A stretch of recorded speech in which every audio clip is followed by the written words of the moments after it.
Hello.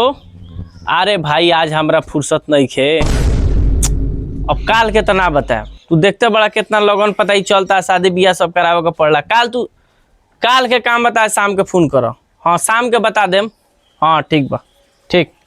ए जी चलो लो, 11:15 हो गए, अब कब चल बोलो। मैंने हमने में लेट भइल बा हैं। घर से कबे से तैयार होके आके बथानी में बैठ के इंतजार करते रही अधूराई रहता रह अपन हमनु देर बा। चलो चलो हित का कहिए चलो लेट हो गई। ए सुनो, हाँ चाचा कहत रहन लड़का मने ग्रुप डी में बानू। अरे भाई ग्रुप डी में बा, पूरा सरकारी नौकरी रेलवे यार, सेंट्रल गवर्नमेंट के नौकरी हो भाई अगुआ लोग फेंकबो करला ढेर, ये डर बा। एकदम पक्का बा, ग्रुप डी में लड़का बा। पाका बानू। हाँ चलो चलो हो पाका कहत रहन। प्रणाम बा। राम राम प्रणाम राम राम। राम। बैठी बैठी सर बैठी। नहीं सब आओ हाँ और के राह में कोनो दिक्कत ना भइल आवे के। ना कोनो दिक्कत नहीं, रास्ता सब बन गइल बड़ी सन। अच्छा अच्छा, सब रास्ता एकदम पीछे छो तो गइल बड़ा लेट भइल आवे न। ना। लेट का 12 घड़ी तो 12 बजिए जाता होता हो, हमी तो मने तनी टाइम ले से बानी सन ना। बात नहीं है कि इनकरे में तनी लेट भइल। हां वैसे हम इंतजार में रहनी हो। कहता नहीं लड़की के यहाँ के चाचा बनी अच्छा अच्छा और लड़की के यहाँ के बड़ भाई बनी। ठीक, बहुत बढ़िया बा। हाँ बाबा हाँ एगो रुआ जाने करला बात हमनी के लड़का और हाँ। सरकारी नौकरी तो रेलवे में बनी ना। हाँ हाँ तो रेलवे में कौना पोस्ट पर बनी? है ग्रुप डी में बारे। ग्रुप डी में बनी। का हो चाचा? हां बोला। तो लड़का तो ग्रुप डी में बोले बा, माने अगवा जन कहलन तो बात ठीक बा। ठीक है बा। तो अगवा से कह लड़का के बोलवा, बस देख लियो ओकरा बात जौन बात विचार हो आगे के तन कइल जाई। ठीक बा। लड़का के बुलावा। तब बाबा हाँ हित लोग कहा था कि लड़का के बुलावल जाओ। अरे पहले कुछ नाश्ता पानी हो खूब करवा लड़का आइए जी। ए महाराज देखिए कहवा? घरी अब जौन दिन जमाना बा तो बहुत फास्ट बा, बुझनी। अच्छा अब नाश्ता पानी के फेरा में का झरोले बनी, नाश्ता पानी रिश्ता जब जुड़ जाई तो नाश्ता पानी तो करही के बाद जिंदगी भर महाराज। अच्छा अच्छा लड़का के बुलाते थे देख लेती सन। बुलाई छोड़ी, ठीक। लड़के के बुलाई, बाद ठीक में बा। नाश्ता पानी देखल जाई। ठीक बा। अरे बुलाओ टाइम रिश्ता हो जाई ओकरा बाद खाही पिए के नु बा। हाँ ये तो बात बा। तब ओकरा बाद दोसर जिंदगी भर तो खाई पिए के बा। खाही पिए के। बुलाई लड़का के बुलाई। चला बबुआ मन्नू, अरे आवा आवा हित लोग बुलावता। प्रणाम प्रणाम। प्रणाम, बैठो। देखे लोग क्या लेता होगा। कहो चाचा लड़का तो ठीक बा मगर बड़ा सांवर बा हो। तो सांवर बा तो का करबो, अब सरकारी नौकरी बा। अब सांवर गोर देखबो तो कहाँ ई लड़का पोस्ट पे बा। ई तो बा कि लड़का रेलवे में बावे। हाँ तो कुछ पूछेगा बा। अब हम पूछी, अब बूढ़ बुजुर्ग तू बड़ो तो तारा पूछे के चाहिए तो हमरा के कहत। नाव का बाबू? मनु कुमार, मनु कुमार। पढ़ाई लिखाई? इंटर कैले बने। इंटर। तब कोनो नौकरी चाकरी? रेलवे में नौकरी बा, ग्रुप डी में। ग्रुप डी में कहाँ ड्यूटी बा? गोरखपुर। गोरखपुर। और कुछ पूछेगा बा? ना अब का पूछे के बा। आ लड़का के पोस्टिंगो गोरखेपुर में बा। दूर नहीं खे, कबो आ जाई चल जाई। ये तो ठीक बा, नजदीक बा। हाँ नजदीक बा, ठीक बा। तब आगे आगे के काम अब कर लिया, लड़का के भेज दिया। बबुआ ठीक है बुआ, जा तू। ठीक बा, प्रणाम। खुश रह। तो बा हाँ बोली। लड़का तो हमनी के पसंद बा। हाँ तो अब रहुआ बताएं कि लड़की देखे कहिया आवत नहीं। अरे लड़की तो टाइम निकाल के हम देखिए ले, पहले दिल्ली दिल्ली कुछ तय तमान करब ओकर बाद में लड़की देखे जाए। मैंने लड़की बिना देखल ही पहले ही देनी लेनी वाला बात हो जाए। हाँ पहले तय ना हो चल लड़की देखे हम कौना ग्राउंड पर जाए। इहो बात यहाँ के ठीक है कहत तनी, हाँ आजकल ऐसा ही होता है। ऐसा ही होतो बा। तो फिर बताई हाँ कार और डिमांड बा।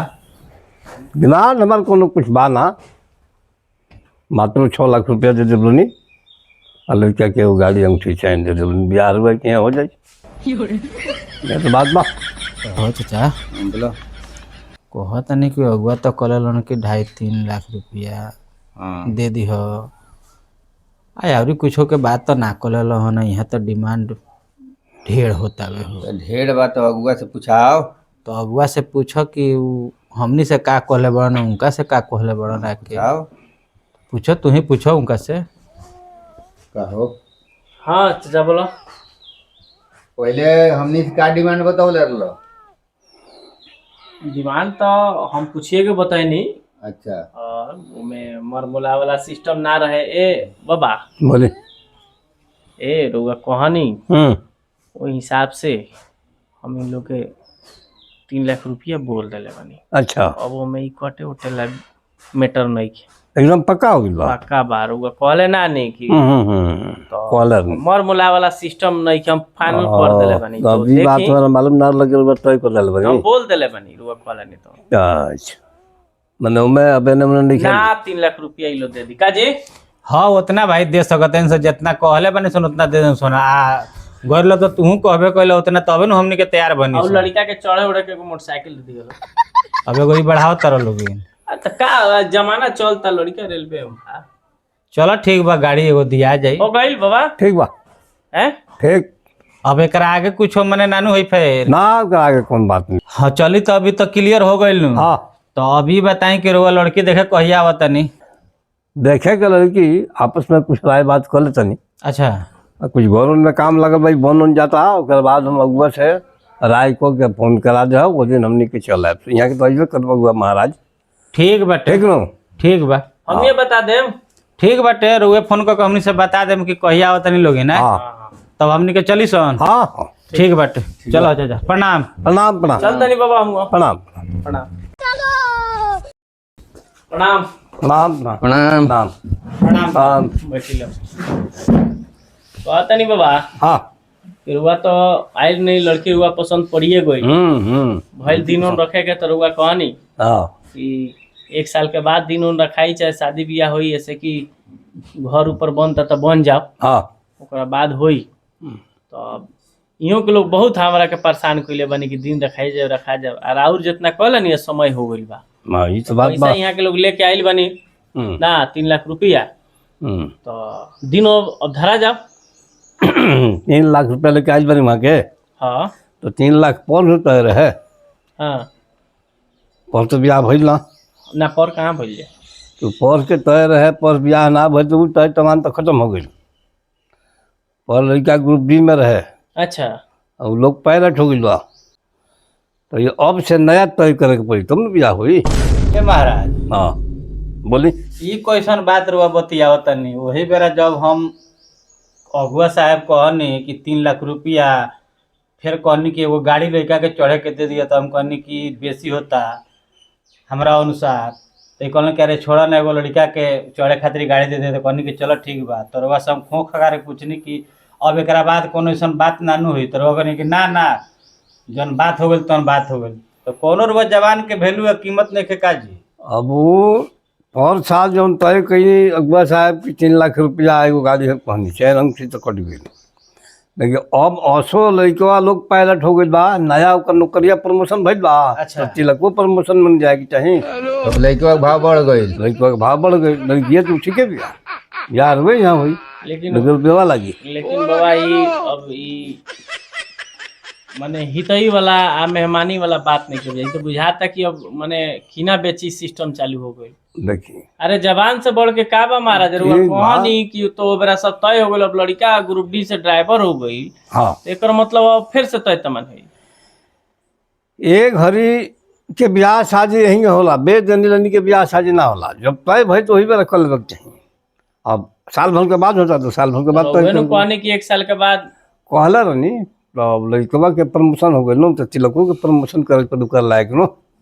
ए महाराज, तो उ बात हो गई कि गाय आबाद बिया तो हेतना रेट लागी, आ बच्चा तो बस बातचीत तो का हेतना रेट लागी। रुपया बढ़ जाई। गाय भैंस और लइका बा महाराज। और गाय भैंस जमाना जौन करावत आ उ करे के पड़ी। अच्छा ये बताएं कि अभी के का रेट बा। ए बेरा कोनो ज्यादा नहीं है। ए बेरा 10 लाख रुपया दे दी। हाँ फिर होगा यहाँ ब्याह वही लड़किया से ब्याह हुई 10 लाख रुपया दे दी। हाँ गड़िया एगो रह दी जो पहलवानी सब यानी ब्याह तो अभय हो जाई। ये कौन बड़ी बात बा। ए चाचा, हाँ बोलो। ई के मनिया होई हो। अब केला ने अब तो कौन बात के दामे नहीं खे तो का करब? तब ये लेखन माने बियाह से दिवला अगुआ से पूछा कि का कहत रहन अबू ओ बेरा का बात भइल अबे बेरा यहाँ के लोग का कहत नहीं। अगुआ का बात विचार खत्म हो गइल बा। अगुआ तो बतियावते बड़े जो ओकरा का बात भइल एबरा का रो बतियावता नहीं। पूछो ना अभियो जौन करिहन तो अगुए करिहन। अगुआ का महत्व बहुत बा बुझल। अगुआ से तू चलो बुला के लेके चलो होने उनका से खो खकार के बतियावल जा ओकरा बाद वो अपने डिसीजन जौन ले कोई तन लिहन। ले चलो हाँ बुला के ले चलो तनी चलो तनी ने अब ने आओ तनी बाबा। एक बात अच्छा हाँ का बात बा? का बात बा वो बेरा का बात विचार रहे? ई माने हम का जानते नहीं है कि माधवा के आँख पर चमड़ा बा सब बातें नहीं के बुझा जा। बात ही रहुआ सुनी अगुआ रहुआ हई अगुआ से हम कह दिले बनी उतना में हमनी के साकार नहीं खेल तनी सुन ऊपर नीचे रही तो आदमी कह ली इतना तो हम मना कर दे। बड़ा के बहुत के अंतर होता है 3 लाख का कहाँ 10 लाख 7 लाख रुपया का फर्क पड़ता है।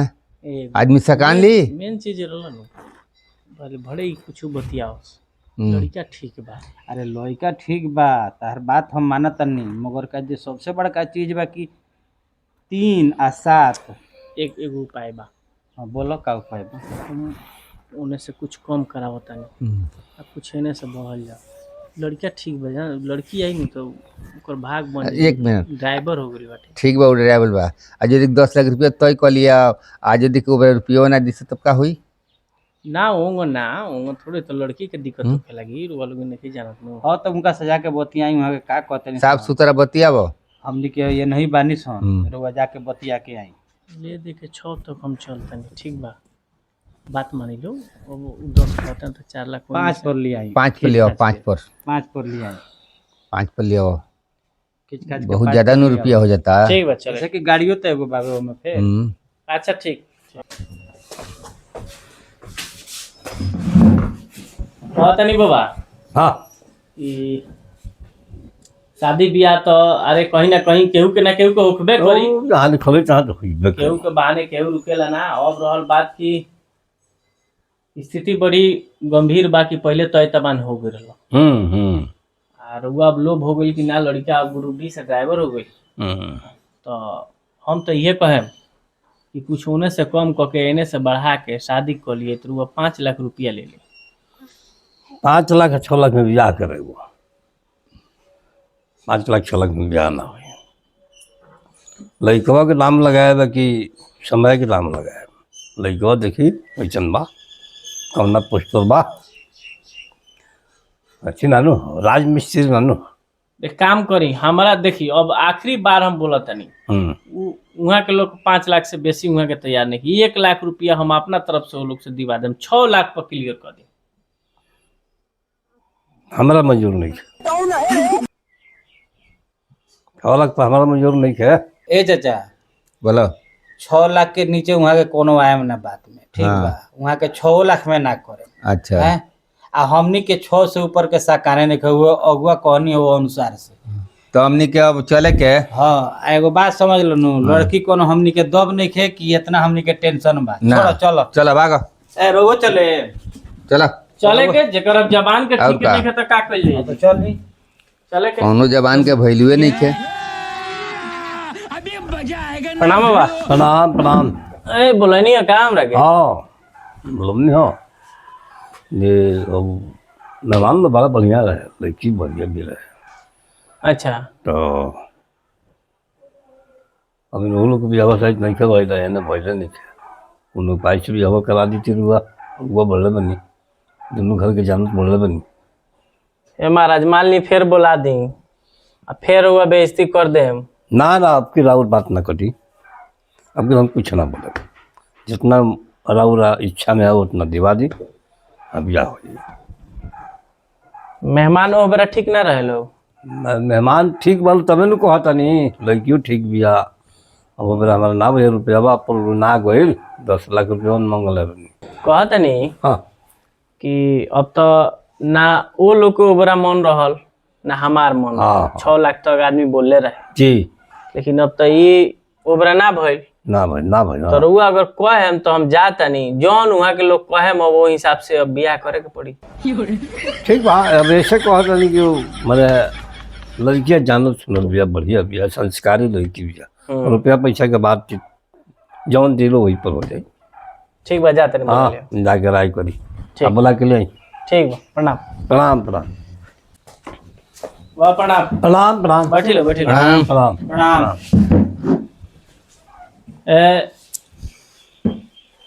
बुला लिए नहीं रोवा लोग इनके, सब तो बतेबे करी हम मुझे। अच्छा ठीक बा, अब रिश्ता कर लिया जन भइल तन भइल से का कर लिया। देखें रिश्ता करे खातिर तो हमनी को वही बेरा तैयार रहनी सन। इ तो ना रहे कि अगर रिश्ता ना करे के रही तो हमनी के का करे खातिर आए रहनी सन। ना बात सही है बा। मगर इहे के अपना पहिलको जबान फैल गनी या दूसर का जबान में यहाँ के एक गो बात पर लेके बैठ गनी कि ना हम उसे नीचे ना आएम, और बात ना रहल। तो जब यहाँ के इतना कहता नहीं सुनता नहीं तो हमनियों के मेहमानी बढ़िया बानी, हमनियों के छोड़े के मन नहीं। ना आप मान लिया लड़का तन ड्राइवर बात है, कुछ तो सही के पड़ी। ठीक बाटे, फिर भी हमनी के कोनी सुनी कि लड़का सामर गोर से कोनो मतलब नहीं है। तो देखिए अगर यहाँ के करे के मन बावे तो रुपया 4 लाख देम आ एगो गाड़ी हम दे देम। वो हमारा अगर यहाँ के कले रहती नू तो हम बहुत कुछ सोचले रहनी, आ हमारा रुपयो रहे हमारा तो हम अपना काम में एने ओने लगा देनी। अब तो कहीं ना कहीं से व्यवस्था करके यहाँ का हम दे। तो बाबा हाँ 4 लाख रुपया वो गाड़ी कहत लो, का कहत नहीं? पन्ने है ना, पन्ने की तरह जाएंगे बुझाओ चंगा नहीं करो। कोनो दिक्कत नहीं क्या? तो ठीक बाटे, जब मंजूर बा यहाँ के तो हमनियों को मंजूरे बा। का हो मंजूर जाता? बा। तब बुला के पंडित जी के कब दिन रखा जाओ। हाँ हाँ रखाओ। दिन उन रखवा के और वो फोन करके या तो हमरा लगे कह दे ना तो यहाँ से बता दे। ठीक बा ठीक बा। हमनी के अपन तैयारी में रह जाम सन। ठीक। ठीक बा नु? हाँ अब कोनो दिक्कत परेशानी ना नहीं ना है। कोनो दिक्कत नहीं। और फिर जान बदले ना अपना जवान ना बदली। हाँ तो ठीक बाटे, तब चली सन। ठीक बा ठीक बाटे, प्रणाम। प्रणाम प्रणाम। एक बाद तो फिर आवे जाए के लगले रहे। हाँ जितना बातचीत करे हुआ महाराज से कर ले बोलनी।